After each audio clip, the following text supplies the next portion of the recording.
أهلاً بالجميع.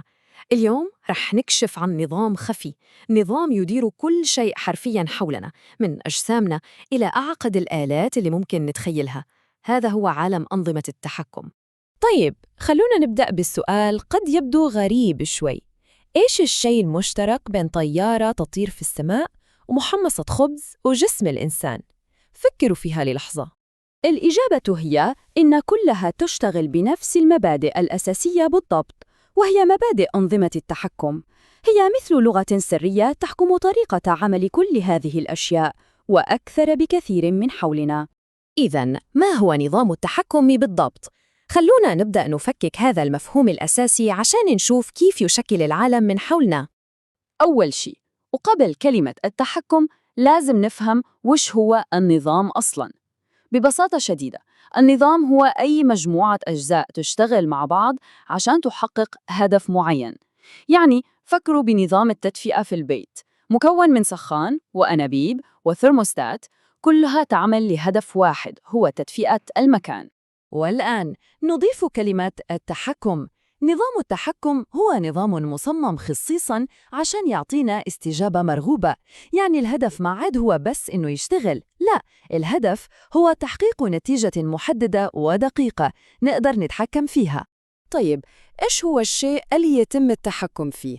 في هالمجال نسميه العملية، والعملية ممكن تكون أي شيء تقريباً: درجة حرارة غرفة، سرعة سيارة، أو حتى مستوى الموية في خزان. هي الهدف اللي نظام التحكم يشتغل عشان يديره. تمام.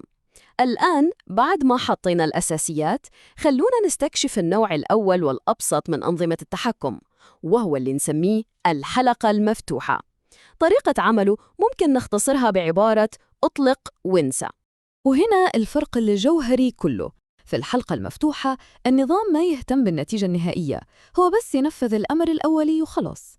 أما في الحلقة المغلقة فالنظام أذكى، هو يراقب النتيجة باستمرار ويستخدم هذه المعلومات عشان يصحح مساره. أفضل مثال ممكن نفكر فيه هو محمصة الخبز العادية. هي ما تعرف متى الخبز يتحمص بالشكل المطلوب، هي فقط تشتغل على المؤقت اللي حددناه. ما فيه أي تغذية راجعة، ما فيه أي تصحيح. لو الخبز احترق هي ما تدري. والآن خلونا ننتقل للمسار الأذكى والأقوى، الحلقة المغلقة. هنا تبدأ القوة الحقيقية لشيء اسمه التغذية الراجعة. وهنا السحر كله. المكيف ما يشتغل وهو أعمى، لا، هو يقيس حرارة الغرفة بشكل مستمر ويقارنها بالدرجة اللي احنا طالبينها، ولو في أي فرق على طول يصحح شغله. هذه الدورة المستمرة من القياس والمقارنة والتصحيح هي بالضبط اللي نسميها التغذية الراجعة. وهذه هي النقطة الجوهرية. التغذية الراجعة تعطي النظام القدرة على التكيف، هي اللي تخليه ذكي ويقدر يتعامل مع أي شيء غير متوقع، مثل لو أحد فتح شباك فجأة في غرفة مكيفة. هذه الاضطرابات هي اللي تفشل فيها الأنظمة ذات الحلقة المفتوحة. لكن هذه القوة الكبيرة تيجي معاها تحدي كبير. التغذية الراجعة لو ما تصممت صح ممكن تتحول من أداة للتحكم إلى سبب للفوضى، وهذا يوصلنا لخطر عدم الاستقرار. شوفوا، التغذية الراجعة ممكن تؤدي إلى تصحيح مبالغ فيه، وهذا يخلق تذبذبات عنيفة تخرج عن السيطرة. وعشان كذا ضمان الاستقرار هو التحدي الأكبر في عالم هندسة التحكم. إذن كيف يتجنب المهندسون هذه الفوضى؟ هم يستخدمون أدوات رياضية قوية عشان يرسمون خريطة لسلوك النظام، مثل اللي نشوفه هنا. تخيلوا هذه الخريطة كأنها تضاريس، وهذيك القمم العالية هي مناطق خطيرة جداً. المهندسون يسمونها الأقطاب، ومهمتهم هي تصميم النظام بحيث يبقى بعيداً عنها تماماً. وعشان ينبسط هالمفهوم المعقد شوي، في تشبيه عبقري. اتخيلوا إن هذا القطب هو بمثابة ثقب أسود بس في عالم الأنظمة. هو تردد معين، لو النظام بس قرب منه رح ينجذب له بقوة ما يقدر يقاومها أبداً، والنتيجة الناتج يكبر ويكبر ويكبر إلى ما لا نهاية، والنظام ينهار بالكامل. طيب، الآن بعد ما فهمنا المبادئ والتحديات، خلونا نشوف وين نلقى هذه الأفكار في عالمنا. رح نتفاجأ، لأنه التحكم مو بس في الآلات، هو في كل مكان، من أجسامنا إلى النجوم.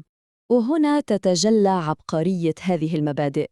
الآلية اللي يستخدمها الجسم عشان يحافظ على حرارته ثابتة، يعني يستشعر الحرارة وبعدها يعرق أو يرتجف، هي نظام تحكم مثالي بحلقة مغلقة.